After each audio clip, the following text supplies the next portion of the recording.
Hola amigos y patrones. Today I am making pan de muerto, and the first thing I'm gonna do is put my hair up, because have you ever seen those videos where people like lean over a mixer and get their hair stuck in it? I might be a disaster human, but I at least can learn from other people's mistakes. So pan de muerto is a traditional bread for Dia de Muertos, Day of the Dead, upon which my sister and I are going to be collaborating to do a video.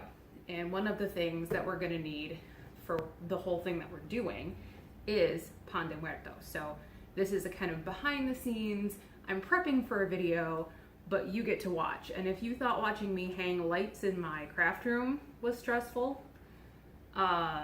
disaster human construction is probably nothing compared to disaster human cooking. So we'll see. The recipe I am following is from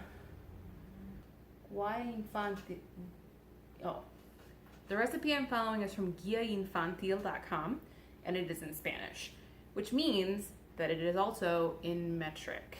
So I'm gonna measure out all my ingredients per the recipe in grams. So that'll be fun.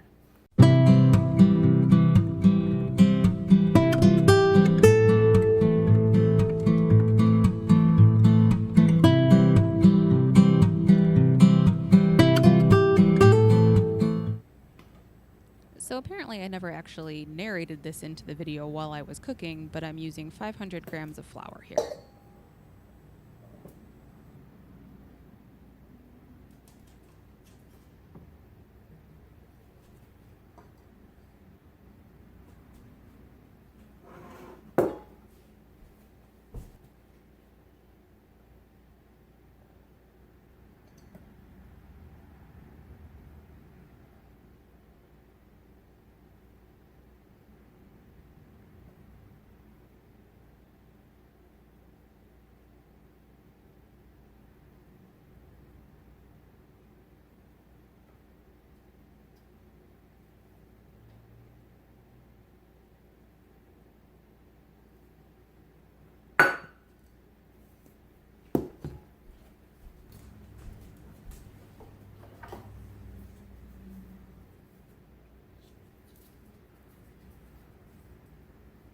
So I need 225 grams of mantequilla, or butter, or margarine. And these are 113 each. So I'm just gonna use 2 of these because 1 gram one way or another is probably not gonna hurt this recipe. 30 grams levadura.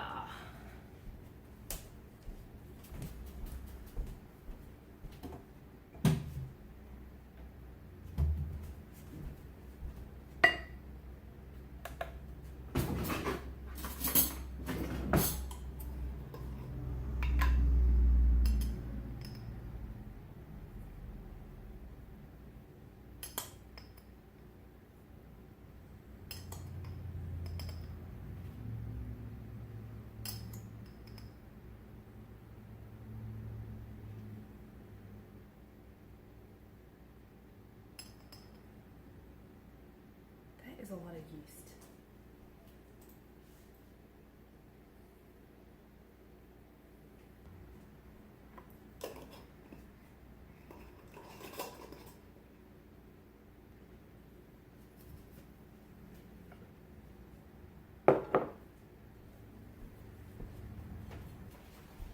Four eggs. I worked in agriculture for 7 years, and the number one thing that I learned was that a white egg comes from a white chicken. A brown egg comes from a brown chicken. You are more than welcome to buy eggs marked cage-free or organic or whatever you want, but you absolutely should not pay extra for the color of your eggs, because it means nothing about how your chicken was raised other than the fact that it was either white or brown. There's your money-saving tip for the day. 75 milliliters.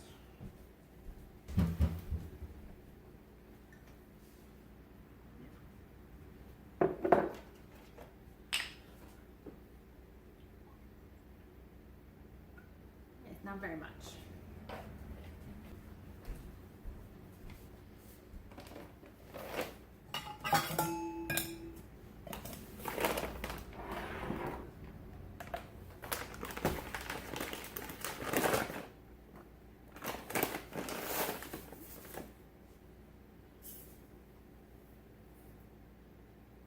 Oh, so close. 150.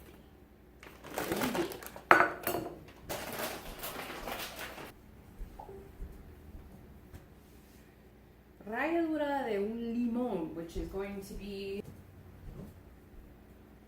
So I have dried orange peel that I'm going to be using, and I'm going to put it in boiling water and let it kind of steep and make a tea. A lot of times these loaves were flavored with orange juice or ralladura, which is the peel, like the zest. You also have ones that have aniseed and cinnamon and all sorts of stuff in them. And it's regional, so it depends. So we're going to use some of this. It smells really good. All right. I'm going to use a spoonful.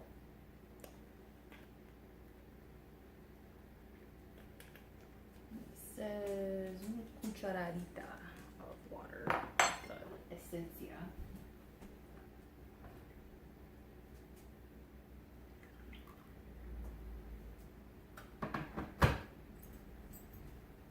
Okay.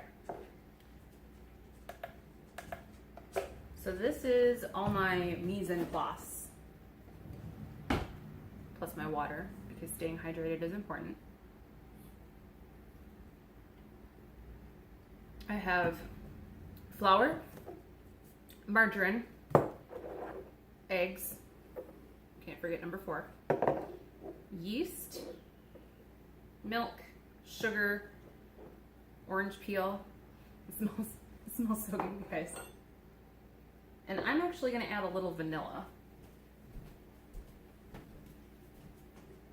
One of my favorite YouTube channels is De Mi Rancho a Tu Cocina, which is From My Ranch to Your Kitchen. And it's this lovely little lady in, I believe, Oaxaca.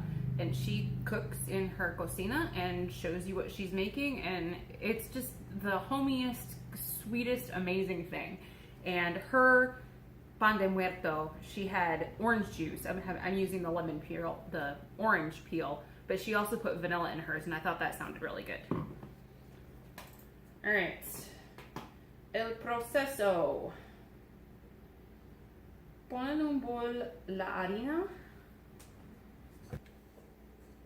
Pon en un bol, put in a bowl, the flour, la azúcar, the sugar, 3 of the eggs, which I'm actually going to break into here so that I don't put any eggshell in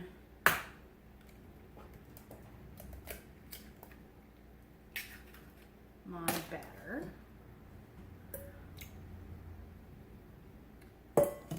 First of all, I keep saying batter, but it's actually a bread dough. Secondly, the 4th egg is supposed to become an egg wash, but I hate those, so I just didn't do that, and we used the egg for something else later. Okay, we're gonna mix that in a minute.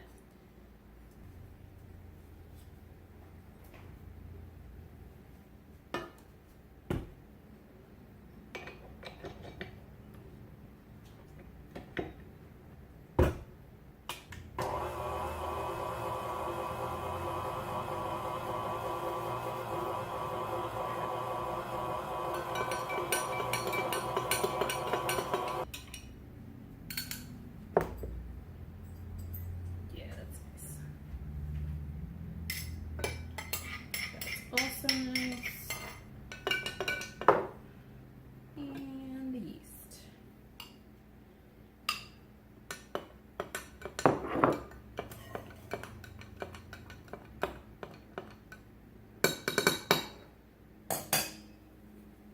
Ooh, she perked up right away. All right. I'm gonna cut this into chunks because that's gonna incorporate into the batter. Mejor, better.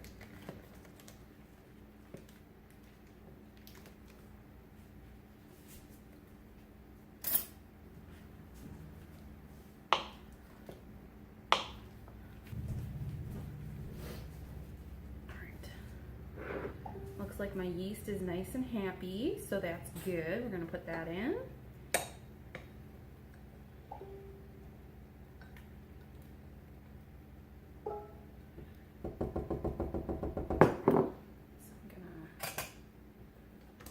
stir her up and then add the chunks one by one.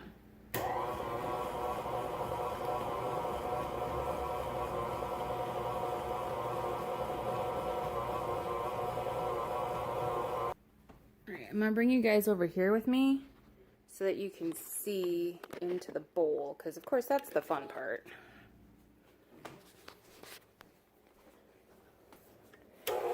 So there was a lot of dry around the sides, and as I add the butter, it's starting to kind of pull away, and that for a bread dough is exactly what you want. You want it to incorporate into a nice silky batter. All right, last chunk, and then I'm gonna help it out with the spatula a second here.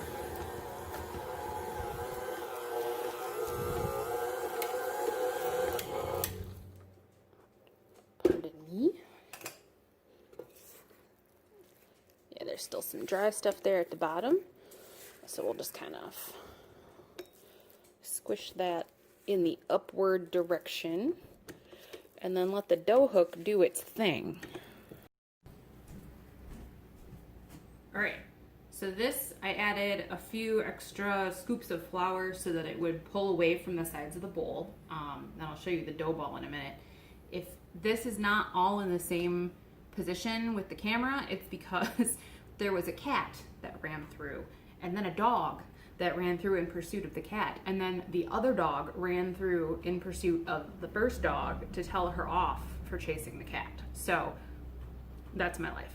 Anyway, we've got a nice kind of smooth dough ball that doesn't stick to your hands, and it pulled away from the sides of the bowl. So I wiped out my flour bowl and I oiled it, and now I'm gonna put the dough ball into the oiled bowl, my dough ball into the bowl, cover it up, and let it rise. There she is.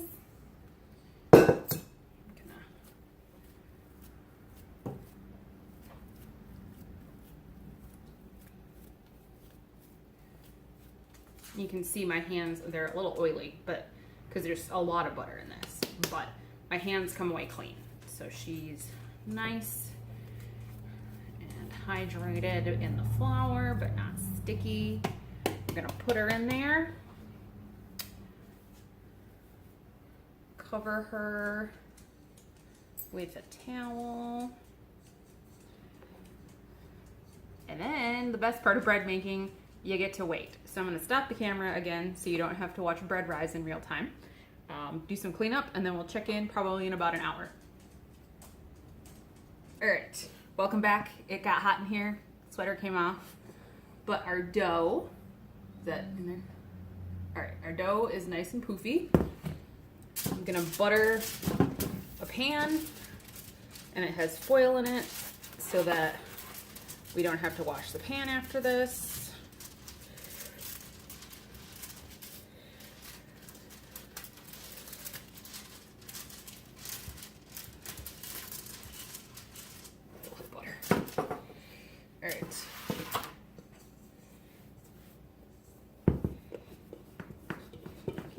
Scraper for me.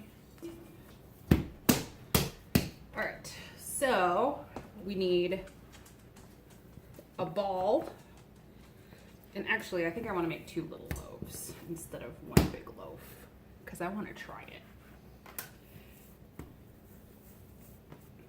So we're gonna do little round loaves.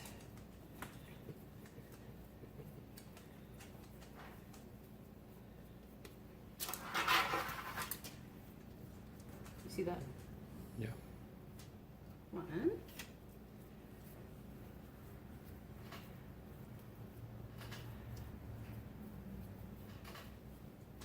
2, and then this you make into decorations. So each loaf, actually, I might want to do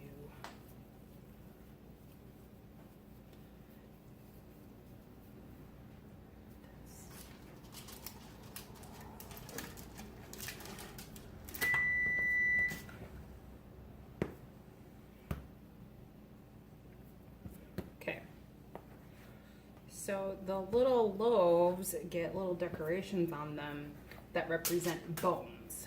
So you roll out snakies like this, but you spread your fingers so they get little knobbies. Those are very technical terms translated directly from ancient Mayan, knobbies and snakies. Don't listen to me. So there's one.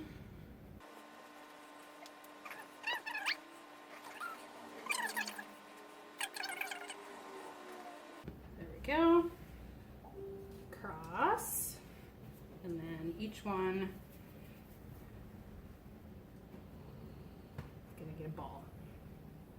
And there you go. So my bones don't look very bone-like. So let's see if we can do, oh boy. Well, all right. These are not anatomically correct.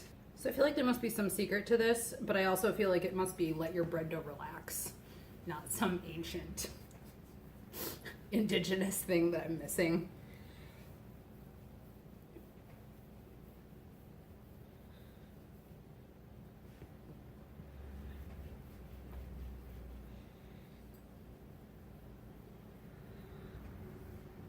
Yeah, now I've made the gluten mad, so it's pissy with me.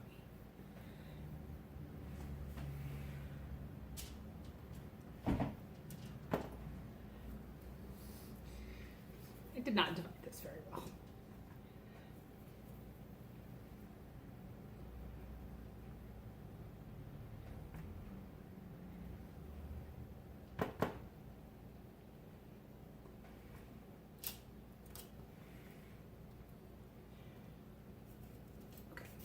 Not traditional, but potentially cute.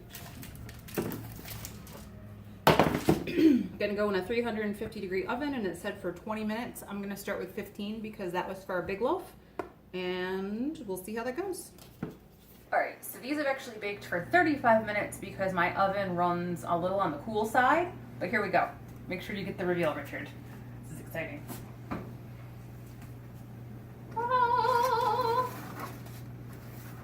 Look at them. They look so good. All right, we're gonna come over here to the counter. Beautiful. Okay, so now we brush these with mantequilla derretida, which is melted butter. And we're gonna be generous because then we're gonna sprinkle them with sugar. Let it never be said that Mexican baked goods are conservative. And then we're gonna try one of them once they cool enough because we gotta see if they're any good, right? Rich is nodding.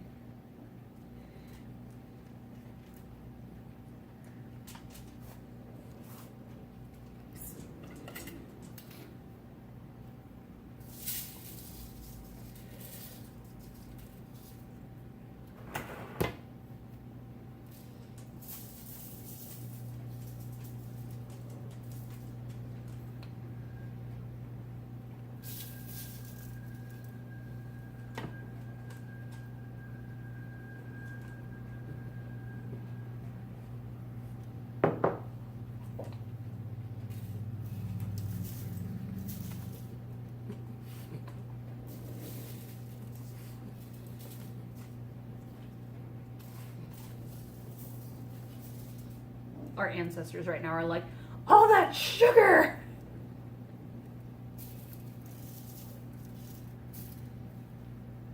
All right, you wanna help me taste one? Yeah. Rich is gonna help me try this out here. I have absolutely no idea what to expect. Neither do I.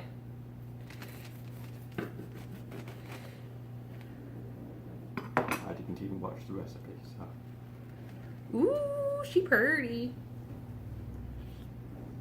Okay, all right, it's finished all the way through, so that's good. There's no doughy bits in the middle.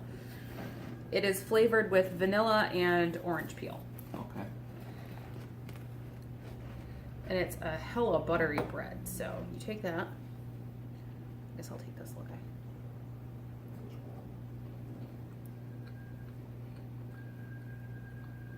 It's good.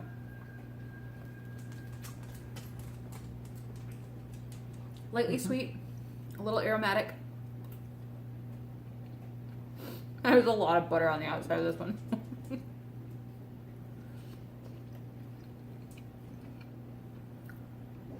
So the lady from De Mi Rancho a Tu Cocina said that's really good with milk or chocolate.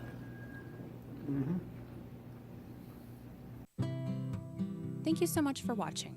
You can find me on Facebook at Latina Living History, on Instagram at La Vida Josefina, and on Patreon also at Latina Living History.